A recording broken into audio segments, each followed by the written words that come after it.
pataas na kami. So ito yung mali nilang naging plano. Ang unang doon pinadadaan ng pipes natin sa gilid, eh wala namang mga bahayan dyan, kaya dito natin pinalipat sa kabila.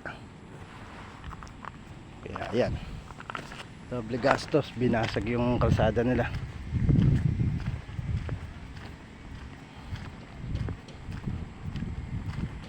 Mali yung nabigay na plano sa kanila eh.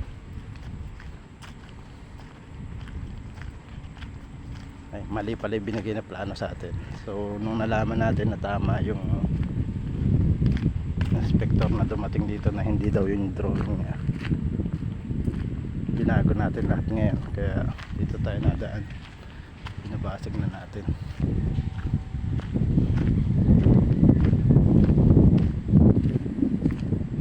Hindi ko muna pinagalaw yung kabilang site kasi mali rin yung plano dun. Baka bagbagin din lahat ng semento nila dun.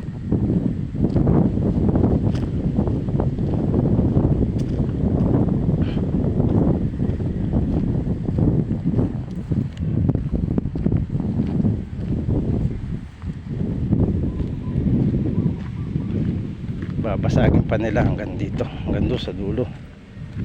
Papunta tayo doon 16 na tayo, 4. Pakahaba pa ng basagin dito.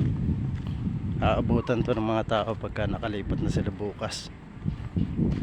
So puro pataas muna papaunan natin para ano,